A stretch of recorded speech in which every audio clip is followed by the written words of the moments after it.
अस्सलामुअलैकुम, मैं हूँ अक्सा और आप लोग देख रहे हैं यूट्यूब चैनल अक्साज कुजीन। आज आपके साथ एक ऐसी रेमेडी शेयर करने जा रही हूँ जिससे हर बीमारी का इलाज किया जा सकता है। जिस्म में मौजूद हर किस्म के दर्द, बढ़ती उम्र के असरात, जिस्मानी कमजोरी हो या थकावट, भूख का ना लगना, नजर की कमजोरी या खून की कमी हो, बेऔलादी या नींद का ना आना, गिरते बालों और मोटापे से लेकर कैंसर तक का इलाज है, जो कि इस दौर की अहम जरूरत है। आर्टिफिशियल चिकनाई के बगैर मैंने इस रेमेडी को कुदरती अज्जा से तैयार किया है। इंशाल्लाह इस रेमेडी का इस्तेमाल करके आप लोग अपने जिस्म की हर बीमारी और तकलीफ से निजात पा सकते हैं। तो टाइम को बिना जाया किए जल्दी से इस कीमती रेमेडी की रेसिपी स्टार्ट करते हैं। सबसे पहले हम 1 कप यानी 125 ग्राम के बराबर बगैर गुठली के खजूर लेंगे। खजूर का इस्तेमाल करके आंतों के यानी पेट के कैंसर से बचा जा सकता है। बढ़ती उम्र के असरात, गिरते बालों और वजन को कम करने के लिए भी आप इसको इस्तेमाल कर सकते हैं। खजूर जिस्म को इंस्टेंट ताकत देती है और नजर की कमजोरी के लिए भी ये बहुत मुफीद है। ब्लड शुगर को कंट्रोल करने के साथ साथ ये आपके निजाम हजम को भी बेहतर बनाती है। अब हम इसमें 3 टेबलस्पून यानी 35 ग्राम के बराबर शहद डालेंगे। रोजाना शहद का इस्तेमाल करके हर किस्म के कैंसर से बचा जा सकता है। जिल्द को चमकदार बनाने के साथ साथ ये यादाश्त को भी बेहतर करता है। इसका इस्तेमाल करके मौसमी बीमारी नज़ला, जुकाम, खांसी को भी दूर किया जा सकता है और अल्सर के खतरात को भी कम किया जा सकता है। अब खजूर को किसी भी मिक्सर चॉपर में डालकर आप इसका फाइन पेस्ट बना लेंगे और इसको एक साइड पे रखेंगे। अब हम एक पैन में आधा कप यानी 60 ग्राम के बराबर बादाम डालेंगे। बादाम में वाफिर मिकदार में विटामिन ई मौजूद होता है, जो कि गिरते बालों और खुश्की के लिए बहुत ही फायदेमंद है। बादाम प्रोटीन का एक बहुत अच्छा सोर्स है जो भूख को कम करता है और वजन को कम करने में मदद देता है। यादाश्त को मजबूत बनाने के साथ साथ ये जिल्द को भी चमकदार रखता है।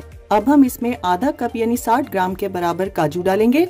काजू मैग्नीशियम, फास्फोरस और जिंक का एक अच्छा सोर्स है जो कि हड्डियों को मजबूत बनाता है। काजू में बहुत ज्यादा मिकदार में कॉपर भी पाया जाता है जो कि कोलेजन को बनाने में अहम किरदार अदा करता है और कोलेजन आपकी बढ़ती उम्र के असरात को कम करता है। अब हम इसमें 1/3 कप यानी 30 ग्राम के बराबर मूंगफली डालेंगे। मूंगफली में भी बादाम की तरह बहुत ज्यादा मिकदार में विटामिन ई पाया जाता है जो कि बालों की सेहत के लिए बहुत जरूरी होता है और ये भी प्रोटीन का एक अच्छा और सस्ता सोर्स है जो कि जिस्म में बैड कोलेस्ट्रॉल को कंट्रोल करता है। अब हम इसमें 1/3 कप यानी 30 ग्राम के बराबर अखरोट डालेंगे। अखरोट ओमेगा 3 का एक अच्छा सोर्स है और इसमें कुछ ऐसे एंजाइम्स मौजूद होते हैं जो कि ब्रेस्ट कैंसर के असरात से बचाते हैं। प्रोटीन का अच्छा सोर्स होने के साथ साथ ये बेऔलादी को भी खत्म करने में मदद देता है। अब हम इसमें 3 टेबलस्पून यानी 35 ग्राम के बराबर पिस्ता डालेंगे। पिस्ते में वाफिर मिकदार में विटामिन B6 मौजूद होता है। नजर की कमजोरी, गिरते बालों और कैंसर से भी ये बचाता है। शुगर को कंट्रोल करने के साथ साथ बैड कोलेस्ट्रॉल को भी कंट्रोल करता है। अब हम इसमें 1/3 कप यानी 40 ग्राम के बराबर कद्दू के बीज यानी पम्पकिन सीड्स डालेंगे। पम्पकिन सीड्स गुर्दे में पथरी बनने के अमल को रोकते हैं। ब्लड प्रेशर कंट्रोल करने के साथ साथ ये दिल की बीमारियों से भी बचाते हैं। जिन लोगों को नींद के मसाइल हैं वो कद्दू के बीज का इस्तेमाल करके अपनी नींद को बेहतर बना सकते हैं। अब हम इसमें 1/4 कप यानी 30 ग्राम के बराबर सूरजमुखी के बीज डालेंगे। सनफ्लावर सीड्स भूख को कम करके वजन को भी कम करते हैं। ये सीड्स जिस्म में कोलेजन को बनाते हैं जो कि स्किन की चमक का बाइस बनता है। वक्त से पहले चेहरे पर बढ़ती उम्र के असरात को कम करने में भी अहम किरदार अदा करते हैं। अब हम इसमें 2 टेबलस्पून यानी 15 ग्राम के बराबर सफेद तेल डालेंगे। सफेद तेल आयरन का एक अच्छा सोर्स है जो कि जिस्म में खून की कमी को पूरा करते हैं। शुगर को कंट्रोल करने के साथ साथ कैंसर के असरात से भी बचाते हैं। पट्टों और बालों की मजबूती के लिए भी सफेद तिल बहुत ही मददगार साबित होते हैं। अब इन तमाम ड्राई फ्रूट्स को आपने मीडियम टू लो फ्लेम पर ड्राई रोस्ट करना है। अब इसको एक खुले बर्तन में ट्रांसफर करेंगे। बस ख्याल रखिएगा कि इनको आपने मुकम्मल तौर पे ठंडा नहीं करना। अब जो खजूर का पेस्ट हमने तैयार किया था वो इसमें डाल देंगे और 2 चुटकी के बराबर हम नमक का इस्तेमाल करेंगे। मीठे को बैलेंस करने के लिए नमक का इस्तेमाल करना बहुत जरूरी है।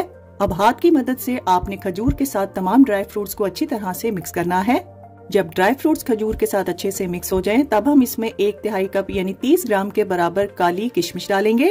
किशमिश खून की कमी को पूरा करती है और ब्लड प्रेशर को भी कंट्रोल करती है और कैंसर से भी बचाती है। दांतों की सेहत के लिए भी किशमिश बहुत ही फायदेमंद होती है। किशमिश को आपने इसी स्टेज पर डालना है। अगर आप लोग इसको पहले डाल देंगे तो मिक्सिंग के दौरान किशमिश बहुत ज्यादा मैश हो जाएगी जो कि खाने और देखने में बिल्कुल अच्छी नहीं लगेगी। और ख्याल रखिएगा कि किशमिश डालने के बाद आपने इसकी हल्के हाथ से मिक्सिंग करनी है। अब एक बर्तन या सांचा लेंगे और उस पर आपने पार्चमेंट पेपर लगा देना है। जिस तरह से आपको वीडियो में नजर आ रहा है बिल्कुल इसी तरीके से लगाएंगे और ऑयल के साथ इसको अच्छी तरह से ग्रीस करेंगे। अब जो ड्राई फ्रूट का मिक्सचर हमने तैयार करके रखा था वो सारे का सारा आपने इसमें डाल देना है। गोल शेप के अलावा आप लोग किसी भी शेप के सांचे का इस्तेमाल कर सकते हैं। अब किसी चम्मच या स्पैचुला को पहले आपने ऑयल से ग्रीस करना है, फिर इस मिक्सचर को आप चम्मच या स्पैचुला की मदद से प्रेस करेंगे। चूंकि हमने इसमें शहद का इस्तेमाल किया है इसलिए ये मिक्सचर बहुत ज्यादा हार्ड नहीं होगा। अच्छे से इसको फ्लैट करने के बाद आपने इसको 1 घंटे के लिए फ्रिज में रखना है। 1 घंटे बाद फ्रिज में से निकाल कर आप लोग इसको किसी भी कटिंग बोर्ड पर ट्रांसफर करेंगे और इसको तेज छुरी की मदद से पहले 2 इक्वल हिस्सों में डिवाइड करेंगे। फिर इन दोनों हिस्सों को आपने अपनी मर्जी के हिसाब से कट कर लेना है। मैंने इसको एनर्जी बार की शेप में कट किया है, आपका जैसा दिल चाहे आप इसको वैसे कट कर सकते हैं। इस रेसिपी से आपकी 8 बड़े साइज की एनर्जी बार्स तैयार होंगी। सर्दियों के मौसम में अगर आप लोग इसको स्टोर करना चाहते हैं तो रूम टेम्परेचर पर आप लोग इसको 1 माह तक स्टोर कर सकते हैं, लेकिन अगर आप लोग गर्मियों में इसको स्टोर करना चाहते हैं तो आपने इसको बनाकर फ्रिज में ही रखना है। तो देखा आप लोगों ने कितनी आसानी से हमने कुदरती अज्जा का इस्तेमाल करके ये पावरफुल एनर्जी बार तैयार की है। बात सिर्फ यकीन की होती है। अगर आप लोग अपने मालिक पर भरोसा रखें और इस बात का यकीन रखें कि इस रेमेडी से आपको जरूर फायदा होगा, क्योंकि इन तमाम चीजों के बेशुमार फायदे हैं, तो यकीनन आपका खालिक आपको शिफा जरूर देगा। इस तरह से प्लास्टिक रैप के साथ आप लोग इसको कवर करके रख सकते हैं। और अगर आप लोग अपने फ्रेंड्स एंड फैमिली को कुछ हेल्दी गिफ्ट करना चाहते हैं तो भी ये एक बेहतरीन आइडिया है। अब बात कर लेते हैं कि इस रेमेडी को किस तरह से खाना है। नाश्ते में अगर आप लोग इस एनर्जी बार का आधा हिस्सा खा लेंगे तो वह आपकी सेहत के लिए बहुत होगा। शुगर और ब्लड प्रेशर के पेशेंट्स अपनी मॉर्निंग की दवाई के बाद इसको खा सकते हैं। दूध पिलाने वाली माएँ इसका इस्तेमाल नीम गर्म दूध के साथ करें तो ज्यादा फायदा होगा। और हामला खवातीन इसका इस्तेमाल बिल्कुल ना करें। बढ़ते हुए बच्चों की सेहत के लिए भी ये रेमेडी बहुत ही फायदेमंद है। हर चीज को हिसाब और एतदाल के साथ खाने में ही उसका फायदा होता है, लेकिन अगर आप लोग चीजों का इस्तेमाल ज्यादा करेंगे तो यकीनन आपकी सेहत को उसका नुकसान पहुंच सकता है। इस रेमेडी को यूज करने के लिए अगर आपको थोड़ी सी भी कंफ्यूजन हो तो आप लोग अपने मुआलिज यानी डॉक्टर से पूछ कर ही इसका इस्तेमाल करेंगे। और ऐसा बिल्कुल नहीं है कि इसका 15 से 20 दिन इस्तेमाल करने के बाद आपके मसल्स बन जाएंगे या आप लोग बिल्कुल जवान हो जाएंगे। जिस तरह से कमजोरी जिस्म को आहिस्ता आहिस्ता होती है उस तरह से ताकत भी जिस्म को आहिस्ता आहिस्ता से ही मिलती है। इससे पहले भी जो कमर दर्द के लिए मैंने रेमेडी शेयर की थी उसको आप सबने बहुत ज्यादा पसंद किया और इंशाल्लाह मुझे पूरी उम्मीद है कि ये रेसिपी ये रेमेडी भी आप सबको शिफा पहुंचाएगी। अगर आपको आज की रेमेडी की वीडियो अच्छी लगे तो इसको ज्यादा से ज्यादा शेयर कर दीजिए और लाइक और कमेंट करना ना भूलिएगा। तो friends, try something different and healthy. अपना बहुत सारा ख्याल रखिएगा, दुआओं में मुझे याद रखिएगा। अल्लाह हाफिज।